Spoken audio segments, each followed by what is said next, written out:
Are you looking for a space where you will learn to improve your mental strength, emotional health, and heal your insecurities from the inside out? Take the first step to living a more meaningful life with the Better Me with Body by Bree podcast. I'm your host, Bree.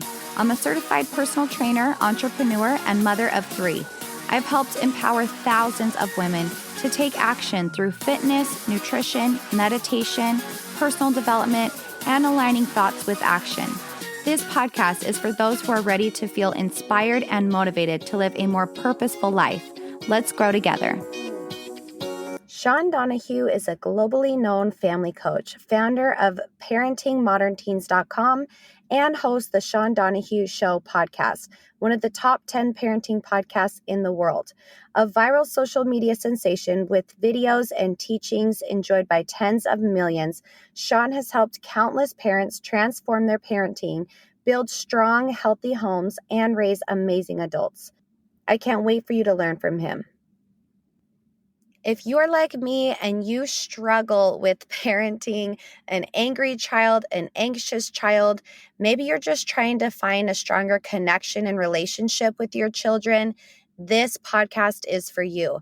Today, I have Sean Donahue, the family parenting coach, and he is so full of knowledge. He's going to walk us through how to build better relationships with our children so that they actually want to be with us, that they value our opinion and they respect and love being our children and in our family. So I can't wait for you to learn from him. Let's get started. Hi, Sean. Welcome to the podcast. How are you? Bree, how's it going? Looking forward to talking with you and being with you. Thanks for having me.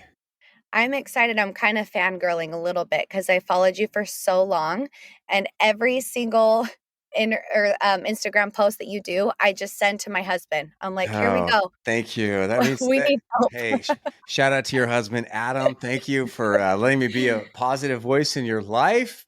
And I appreciate that. Yeah, I make these videos for good moms like you, Bree. So thank you. Thank you. Thank you. Well, tell us a little bit about yourself, because I loved reading that you kind of created this because you were struggling yourself, which Definitely. Oh, yeah. helps me feel better because I'm like, okay, he struggled too, so maybe has a little empathy. Yeah, oh, for sure. Yeah. Short story for me is, had some pretty challenging relationships with my parents growing up, and some shady stuff went down, and there was some divorce and hard stuff. So I was just committed, Brie. I was like, I want to have a good family one day. I want to be a good dad. I want to be stay married to my wife. And then, the real world hit and got married young. And Danielle and I were just freaking hot mess. And it was just hard. And then you throw a freaking baby into the mix. And it was like, what is going on? Why is this so hard? Why do I suck at all this stuff? It was like my dreams came true. And then the nightmare just started because I was just young and dumb, and you don't know what you don't know. So yeah, and then more stuff happened after that. Yeah.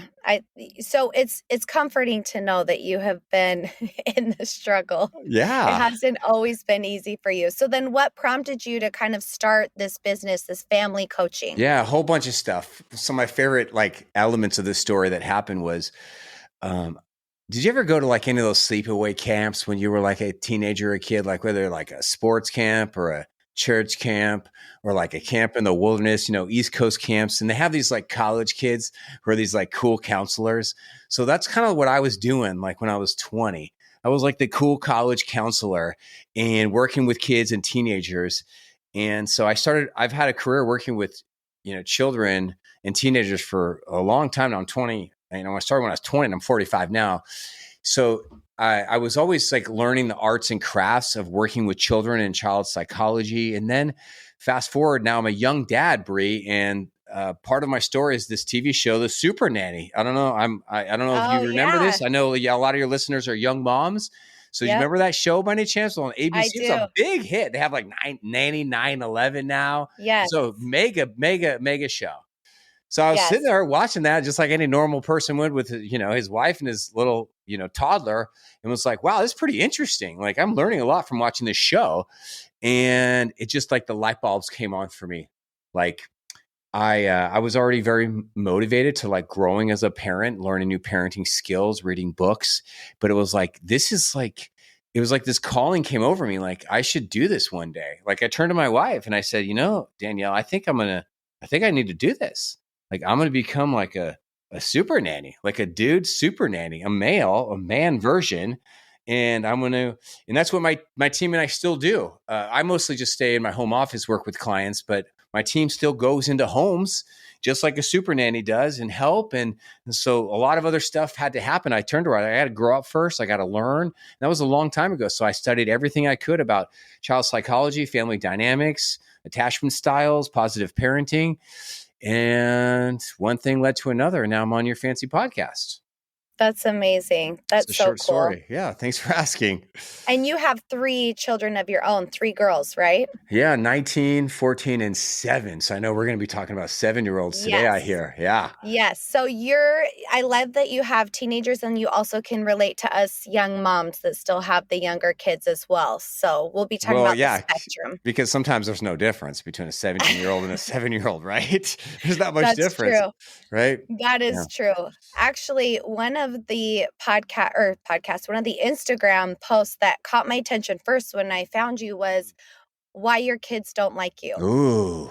That was such a good one. So let's talk about it. Okay, let's talk about what? Talk about why your kids. Why don't our kids like us? Like I remember you were talking about what I loved when on your Instagram, you always give examples. Like instead of saying this and you'll say a negative, you could say this instead. Yeah. So I love how you're like, instead of using negative fear tactics, what can parents do instead? So can you give them kind of examples of what you were explaining? Sure.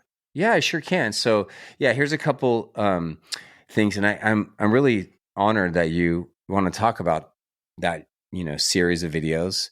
But let me even take a little shovel out. Let's go a little deeper about why I make these videos and how just like someone who's listening to us talk right now can have that same effect. So why would I say something that's so kind of mean and negative? Because I try to be extremely positive. Why your kids don't like you? Well, I say that because I'm trying to get your attention. Because us parents, we can get so caught up in our own ways and our own egos and our own flows. And one of the cool things about our generation of parents right now, Bree, this is pretty fantastic. What's happening between me and you and everyone who's listening to this is we have a growth mindset towards parenting. And this is very different than how many of us were raised by our parents. We have moms right now and listening to this podcast and men listening to this being like, I don't have it all figured out. I want to learn things from Bree. I want to be inspired from her.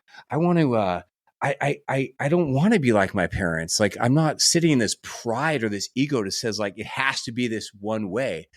And so anyone listening to this, I just want to say, give yourself a freaking pat on the back. And I'm just honored to be a part of your life in that you are open to growing as a parent. So that is the long-winded way of saying that's one of the reasons why I make these edgy hooks. Because I'm just trying to say, hey, are you ready to open your mind to something new right now? So that's the first thought. Did I get a little weird there? Is that kind of helpful? No. Yes, I love it. That's why we're here. That's why it got my attention, because I was like, sometimes I don't think my kids like me, Mm-hmm. Yeah. So I'm like, let's talk about it. Let's talk about what we can do better and how we can be more self-aware. Yeah. And another reason why we actually we do want our kids to like us. Let's be honest. That's why we had children in the first place, to have this incredible human experience with a child coming either out of our bodies or putting in someone else's body or adopting it out of a body. It's to share that closeness, that connection, that mentorship. And so this is what good parenting is. It doesn't mean you're always people pleasing your kid or your child's best friend. It just means hey, attachment theory and being close and connected with your kids is so incredible and also increases our mentorship. It increases our impact. The reason why people are listening to your podcast is because they like you, Bree. They want to learn from you. And so this is one of the great, tools of just thinking about parenting. How do I parent in a way where my kids like me and they like being around me and I'm pleasant to be around? So I think that's important to talk about. Yeah, that's my biggest goal in life, is to have my kids want to hang out with me and build that relationship so that when they leave, Mm-hmm. they want to come back and visit and they want Right. to do Christmas with me and I'm a safe space for them. And so Yeah. in order to do that, I do need to work on my self-regulation. Right. Yeah. Yeah. And that's where really so much of parenting starts, is what you just said, start self-regulation. So yeah. So one of the reasons why I make those videos is because I want to put tools in people's toolbox, because sometimes we have our imprints, our reactions, these parenting tools we use, and some of them are not healthy. Yelling, rescuing, people pleasing, shaming, manipulation, harsh punishments. And these are all parenting tools. And I just like to make these little positive videos to say, hey, there's other tools out there in this situation. And there's, when you use these tools, they'll probably have not only a greater impact, but your kids will like you. And that's what we want. Because the more they Yes. connect with you and they trust you to manage your emotions and be the adult in the relationship, well, then, good things happen. Yeah. Yes. Can you give them an example of the fear tactics Oh, that sometimes parents use, and then a way that they can switch it? that's deep. So, okay. Well, here, I'll be open up and vulnerable about some fear tactics that I catch myself still doing, because I'm not this like perfect parent. Yeah. Like the guy you see on these videos or listen to my podcast, that's not always who I am. And if you want to, it's kind of putting you on the spot. Do you have maybe you can follow my lead and see maybe how is fear creeping into your parenting sometimes? Oh, I do it all the time. That's like my go-to. That's why when I Yeah. watched it, it hit, you're like, Yeah. oh, that hit me because I Yeah. do it. Yeah. Like, here's for everyone listening, here's like something you can ask yourself right now, because Bree and I will go first. Like, parenting is never really about what it's about. It's not about the wet towel on the ground, or the one kid keeps picking on their sibling, or the kid is whining about the food, or they don't want to clean up the friggin' dog poop. And one of the things it's about is fear, mostly from our point of view. And so we get afraid, believe it or not. And no one ever really talks about this, but it's there. When you actually understand how our harsh responses are very often connected to our fears, it can be very helpful to stopping these responses, so you can then respond and not react. And so one of the things that I do is actually rooted in fear too, is something that I call negative body language. So I will like give my family members like dirty looks, or I'll roll my eyes, or I'll sigh, or I'll just or I'll giggle. Yeah. And Hmm. it's a coping mechanism I learned when I was younger, and it's not good. In fact, it's hard to talk about, but one of the reasons why I am talking about it is because about 6 years ago, I was having a hard time with my then 13-year-old. It's like she was not really listening to me or connecting with me as well as she normally would. And she kept saying to me, Bree, you're laughing at me. Stop laughing at me, Dad. And I'm like, I'm not laughing at you. And what I was doing is that I was reacting like these things, right, with my body language.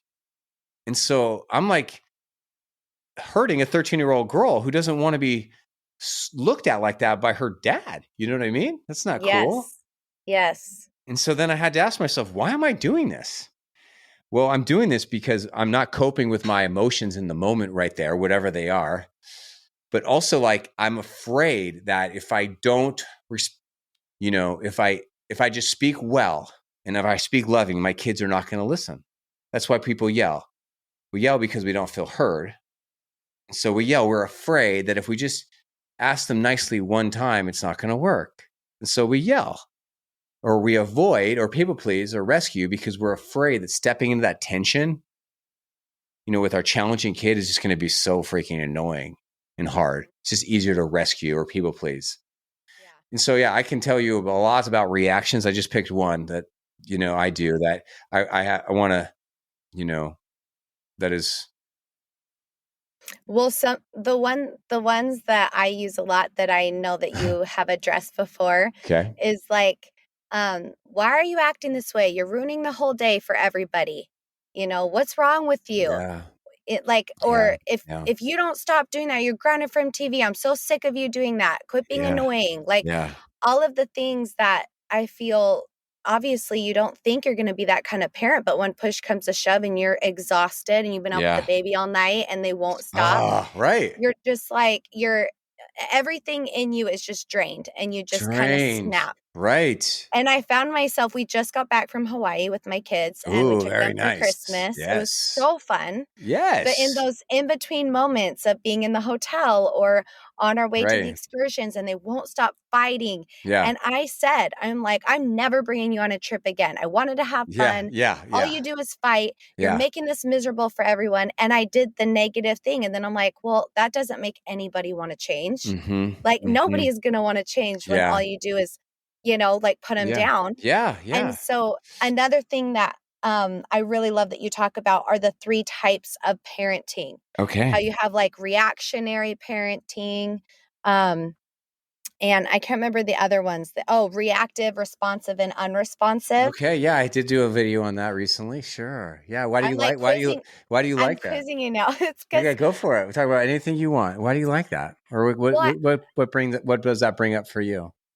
because I often find me and my husband are very reactive, Uh and huh. it's because we are not regulating our own emotions. And it really Right. clicked with me when you said, um, parenting is really about just regulating your own emotions, and So then your so it kids will starts there. follow. Starts Yeah. there. Yep. It starts there. Yeah, yeah, because like the reason why I was kind of doing that those smirks or giggling at my daughter is because really what I wanted her to do is I wanted her to stop doing what she was doing. I wanted her to stop talking because it was bothering me. I was feeling uncomfortable. So the reason why we react so much is because we're uncomfortable being uncomfortable. We don't like feeling the chaos, the pain, all the whininess, all the stupid stuff our kids say that just bothers us. So then we don't want to sit in the pain. So we want to take Right. charge and we want Right. control because we want to feel better. Yeah. Because, and if you say it that way, is that like so selfish of us? Like we're the adults. I paid for this vacation, kids. I'm It never is. bringing here. So we're shaming them. I We're want to read on the aggressive. beach. Dang it. Right. We have all these expectations and we punish our kids with our tone or reactions for being kids and right. And this is where this is really not full circle though, because to go full circle with like my teachings and my coaching, my membership is that parents are teachers in every home's a school. I've actually been writing a book for over 4 years. I'm almost done. It's called Schools Won't Teach This: A Parent's How-To Guide to Raise Wise, Emotionally Intelligent Adults.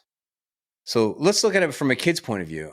They're never going to take a class everywhere on some of the most important lessons in life, like anger management, like how to express yourself without whining, how to get along with a sibling who bothers you, how to stand up for your parents in a respectful way, how to show gratitude to somebody, like all these, how to manage a screen, like a million issues. So then our kids are struggling in all this. And then when we react to them, we're actually teaching them. We're always teaching. So we're not teaching them anything good. We're Right. teaching. But it's in those moments though that we got to remember, like these teaching moments, they don't happen in the moment, in the craziness of the circus. You don't want to join the circus here. It's like in those other moments of having that mindfulness, slow ourselves down, Bree, and to realize like I'm not in control here, and that hurts. It sucks. I don't like this, but I will get through this. And then I do need to address this later on. I do need to coach. I need to teach them about this because I'm their teacher. And if you're not thriving in your kid's teacher, well, then you're missing out and they're missing out. And that's what I'm going to inspire us all to do. Parenting is not just trying to be calm and cool. That's a part of it. It's really about we're being regulated because they're watching us. We're their mentors. Mhm. We're their teachers for better or worse. And that's kind of like chilling to say. No, it is because I notice when I get frustrated, I'll just go, I'm done. I'm done. And I'll You're walk done. out. Yeah. And my little 4-year-old started doing it to me. No, yes. No She got way. so mad at me. I was like, I've asked you Yes. 4 times to pick up your shoes. And she goes, you know what, Mom? I'm done. I'm done. done. That is so. Did you And laugh? she Did you just walked cry? out. That Yeah, is, no, I laughed and I'm like, oh my I gosh, know, they're mirrors dude. of I know. everything you do. So you have the reactive parent, and then Yeah. explain what an unresponsive parent is and what a responsive parent is. Unresponsive is like a coping skill, and it's something that if you are an unresponsive parent, just want to invite you to get into your DeLorean right now and to go back in time for a little bit. Because probably what happened is that sometime in your childhood, in your past, it was so chaotic or weird or just challenging for you, you just decided to just shut it down. Like, I am not, like, why would I have that conversation? What's the point? Like, when I'm, your drama is not my drama here. It's like, I'm not doing that. And so unresponsive parents, they have a hard time stepping into, the stress of parenting, the intimacy of parenting. They have a hard time being a teacher of their own kids. They have a hard time being a teammate with their spouse. And they make up these stories in their head to justify their unresponsiveness. So then they can go work or go work out, or they can go eat or just veg out on TikTok. And that's not good. That's not good for anyone involved. And I don't blame them. I'm just saying it as it is, right? Yeah, you just have different parenting styles with your background, how you're raised. Yeah, we want, and what I'm doing on this podcast is I'm advocating for your kids, everybody. I want to be their megaphone. Our kids thrive best with responsive parents, not with reactive parents or unresponsive parents. And I don't blame you if those are your struggles. I struggle with those myself, but that's like, that's an answer. That's an answer to my question, right? Or that's an answer to, like, I guess what you wanted me to chat about. Yeah. So give an example then of a responsive parent. What does that look like? What does responsive parenting look like? Yeah. And I think the first thing it starts with is you just responding to your own emotions. Like, I mean, the reason I was a hot mess, I was 25. I was always been this way, but I've learned, like, if you think of it this way, it's kind of freeing. For most of us, parenting is the most emotional thing that you and I will ever do. It's more even emotional than love and romance for many of us, because there's just so many bonds that tie us. And so if you look at it this way, like, like, you can do this. Like, you can have a growth mindset. You can learn how to manage your emotions so they don't manage you. And one of the things I love to say to my clients even is, like, you could even look at areas of your life that you're already thriving with your emotions. So just take some of that and bring it into your home. And that could be like even a point of celebration. Like, I can do this. So that's the first thing to talk about responsive. Another way of even looking at it is like, it's like asking me, Sean, if I want to be a first responder, I want to be an ER nurse, I want to be a cop, a fireman, how do I do that? Well, the first thing to do is you've got to get the head game figured out. You got to realize, like, you cannot be good at your job as first responding unless you can respond to yourself, set emotional boundaries, not take it home, learn how to process the chaos around you. And that kind of makes sense, isn't it? I kind of love that metaphor. Two of my best buddies are firemen. And it's like, that's like, that's kind of what, how about you? When you think about, like, responsive parenting, if I may ask you, what comes up for you, Mom? I would associate it with being able to hold space for your child's big emotions. That's good. And connecting on their level. That's good. So if my daughter's really upset about something that seems trivial to me in my world, and I could easily be like, what are you crying about? Quit crying. It doesn't matter. But to her, it does matter. And it is a big deal. And so instead, I could be like, hey, explain to me why this is a big deal to you. And I can actually walk her through and just get down on her level. That's like, to me, that is what responsive parenting is. Because sometimes I tend to parent, you just get tired. You're just like, Oh, it's for every sure. day, all Oh day, my gosh. nonstop, or even little things I find, like if like my daughter loves to tell me about her dreams and I Oh my love her. gosh. They Yes. go on for like Oh, they go 15 minutes. on and on. Oh, it's I'm so like, you're cool, like, babe. cool. But I Okay. do notice when I'm Yeah. invested and I'm actually listening and I'm Yes. asking, "Oh, that would be scary. Were you scared?" Like, Yeah. "Oh, wow, that would be fun." She gets really excited that I'm listening to her. And I saw Yeah. this quote that was like, "If you don't care on the small stuff, then they'll think you don't care on the big stuff." And Yes. so just Yes. like letting her know I listen when she talks, I care about what she cares about, and I'm like in it with her, you know? Let me be your cheerleader right now and cheer you on and just give you kind of a little virtual hug through the screen. You and Adam. Okay. Let's like overanalyze what you just said for a second. Okay. Okay. So, all right. By doing this with your child who wants to tell stories about her dreams, it's not about what it's about. It's actually not about these stories at all. Really, what it is it's about trust and safety. Like, there's people out there that see you, that care about you, that will sit with you and just be interested in you, even though it may not interest them because Mhm. they're your person Mhm. and they're committed to you. They're not afraid of your stories or your emotions. So then she's going to grow up having this person that's you and hopefully Adam, and she's going to feel Mhm. safe. And then she's going to hit the teenage years and she's going to thinking about who are my friends. And she's going to be around all these teen boys. Some of them are good boys and they treat her well. And some are like real douchey boys. They're real selfish. And she's going to have to figure out, who do I want to be around? Who do I want to spend time with? Who do I want to date or fall in love with?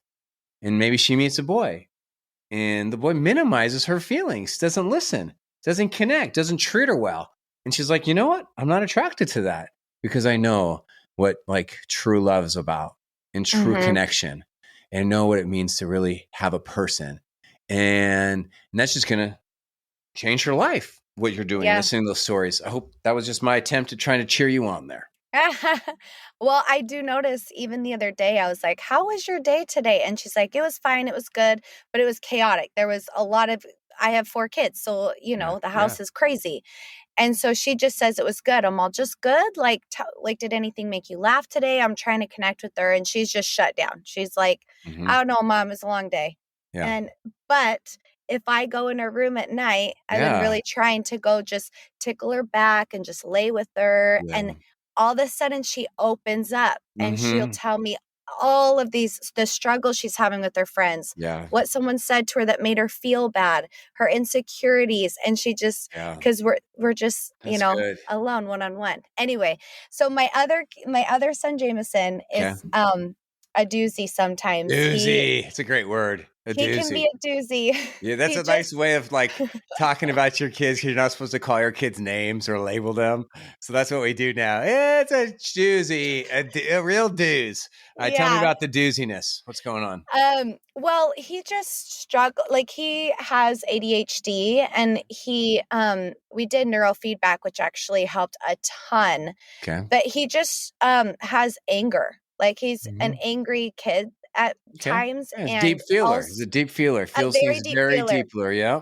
very emotional. So like Cool. it's actually a superpower too. He's the Yeah, it most is. sensitive child. Yep. He's very in tune with me and my feelings. He's cuddly, he's loving, but he's also very angry because he has these big emotions. Yep. Okay. So one of the things I love that you shared was how to deal with an angry child, Oh, and you were yeah. talking about labels. And every single Yes. negative label that you gave an example of, I have done to Okay. Jameson. Okay. Like, Yeah. Yeah. Oh, good. why are Yeah. you so angry? Right. You need therapy. You need anger management. Like Uh-huh. Yeah. what is the deal? And all the negative things Yep. Yeah, because I it's have tough. done.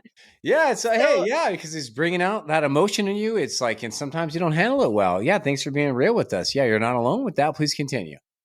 yeah, well, it's just hard to like keep your cool when they're escalating so quickly and they're yelling in your face. It's hard not For to yell back. sure. Oh, So, yeah. Yes. yeah, so can you explain speaking identity into Mm. your kids and not using Oh, labels? I love that topic. I love that topic because here's what I want you to think about a couple things, and let's just make it like a little dialogue. Okay. Think about, do you, think of in your childhood, who was an adult that really spoke into your life? Maybe it was a parent. Maybe it was a mentor, youth leader, camp counselor, your aunt, your grandparent, or maybe it was a teacher, maybe it was one of those cool teachers that all the kids loved. What do these people all have in common? Well, they have a lot in common, but one of the things that they had in common is like they believed in you. It's like they saw something in you. And maybe they used their words and they were very articulate, or maybe they just kind of showed their love through their actions. Partly why parenting is so hard is because our words are so powerful, everybody. Our words carry so much weight. And we've got to be really wise with our words, because our words can cause so much destruction and pain. Being yelled at by a parent, being abused, being labeled, being name called, by being psychoanalyzed. And we all know this. Some of us know this very well because we were raised in this type of environment, where we just did not feel safe around a parent or their actions, or maybe their lack of boundaries, or maybe they just spilled too much. It was too much. So what I have found is that we want to speak identity into our kids. So when you have a child who's dealing with anger, for example, instead of letting all this reactionary stuff comes out of your mouth, which is on the tip of your tongue, which is all kind of based in your fears and your egos, to try to shame that child, to control that child, to try to force them using negativity to change. What I have found is that you speak into their identity and you say things like this. You have a lot of self-control. I know you. I look at how you play your video game. You are really self-controlled. I noticed you on the soccer field last week when that one thing happened. You managed that so well. You have a lot of self-control, and I believe you, and it's my job to kind of coach you through that. So by speaking into who they are, even in and especially in the areas that they most struggle with, it really not only builds that connection, you're actually speaking truth over them and into them. Think of it this way.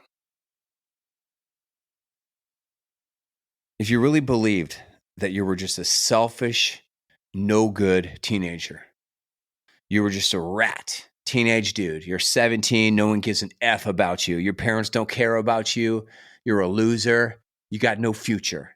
You've really believed that. Makes you wonder, well, why would you believe that? Who told you that? And if you really believe that about yourself, well, then you're going to act it out. You with me? Don't you agree? Mm-hmm. Yeah, identity is everything. Yeah. You're going to live out how you self-talk yourself, how you view yourself.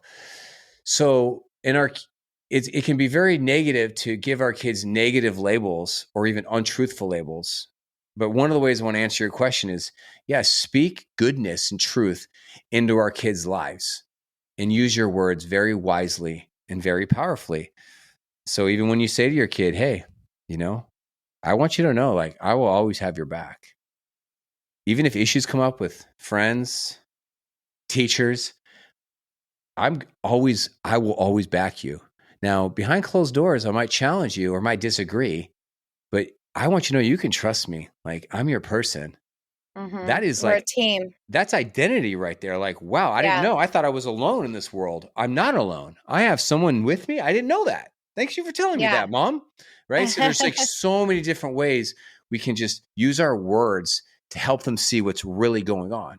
And what's really going on is this, is that they're not alone. They have someone who loves them, who wants to coach them through. And we're patient coaches and teachers, because some of our kids are slow learners. That's another thing. Hey, your son right now, he needs extra support with his emotional regulation. And he's got two loving parents named Bree and Adam who are willing to step up to the plate. Because if your son was 14 and he's struggling with math, well, it would make sense if you have the resources, you go get him a math tutor. And that's kind of how we do with our kids. Our kids need us and more of us in certain areas. And that's cool. That's like a good thing. It's like a gift. It's a blessing. We're giving them the gift of a connected, wise, mentoring parent. And that's what I'm trying to encourage us all to do. So, well, I will say I put it to the test, Sean. Yeah, tell me. The other day, And I was like, you know what? Sean's right. I'm going to speak identity when he's in these spirals. He will have like a rage spiral. Yeah. And so I'm like, okay, I am not going to let this affect me, and I'm going to show up as the stable emotional parent. And I Yes. told Adam, I'm like, I am prepared for it. Okay. So when it happens, Bree, be prepared. So it happened. Okay. And instead of getting mad at him or saying, go to your room, and when you're calm, you can come back. Okay. Because sometimes I'll be like, you can't be down here if you're going to be screaming at everyone. Like, Yep. because I'm like, no one What's wants a to hear boundary? you screaming. Yeah. That's a natural So, consequence. If you're going to rage and scream, yeah. Yep. So, but this time I said, hey, I can tell you're struggling to regulate right now. I'm just going to sit with you and I'm just going to tickle your back. And I was like, I like, you don't have to say anything. I can see you're really angry. And I was like, let me just sit with you. And I just sat with them and I said, this isn't really about, like, he makes up stupid things to be mad about, but I think it's just because he had a hard day. And so he doesn't know how to regulate. Yeah. He's So I'm 7. like, I know. Yeah. I'm like, I know this isn't really about, the blue plate. You probably had a hard day. Can I just sit with you and cuddle you? And he just melted. And he was like, Mom, I did have a hard day. This and this and this happened. And he's like, and I'm like, it's okay. Just, and I spoke identity into him and I said, Jameson, you are so good at regulating your emotions. And especially in these moments, you're really good at breathing through it. And I just walked him through like what I wanted him to do, that I said, you're really good at this. And he literally stopped in his tracks. And he's like, he started calming himself down and he just cuddled me. And it was a really cool moment. And I was like, oh good. my gosh, That's a great story. I did it. What a great story. Yeah. So all of that was just from your or your Instagram post, because it really, I took your words and I applied it and it really, really helped. And so most of the time, if I can just remember to self-regulate myself, they will follow suit. It all stems from me. Like, I feel like I'm the one that gives that, sets the tone for our family, because I'm the mom and I'm home all the time. Love it. And if I'm being calm with Jameson, the coolest part is actually my 4-year-old came over and gave him a hug and said, Jameson, I love you. I'm glad you're feeling better, because I'm setting an example of how to act in those Parents moments. or teachers, and you just taught your other family members what to do when someone is deregulated and how to show up for somebody, how to comfort somebody. You just taught your kids that. You gave them something way better than a tech talk or some stupid, lesson you can watch on YouTube. Wow, that's a cool story. Really cool story. Can I ask you a totally related but unrelated, very personal question, and you can pass if you want. I do. I enjoy podcasts. I have my own. And when I'm on a people guest, sometimes I like to just kind of ask these really weird questions. And if you need a second to think about it, well, then just say, Sean, you go first and I'll go first. Okay. Okay. Let's go back in time to a young Bree. And you can imagine yourself as 7 or 10 or 17. All right. 2-part question. Did you have an adult in your life that really spoke identity into you and it really, really connected with you? It actually changed your life in a really good way or a negative way. Or you can answer this question or pass, right? This is your show. Yeah. No, I love it. I'm an open book. If you could go back in time, what do you wish a loving adult or a parental-like figure had spoken identity to you about? And if they did, you think it might have really changed your life for the better. And no one ever could have really spoke that into you. And like I said, I'm putting you on the spot, and I can go first if you want, or you can just go. What are your thoughts? No, I'll go. I actually had, my parents were actually really good at this. Like, I think my confidence is so high because of my mom. And my mom always, from day one, was like, you can accomplish anything you put your mind to. You're a hard worker. You are amazing. Like, so I believed her. Like, You believed her. I've always had high self-confidence. I've always had high self-worth. And it was because of her. And awesome.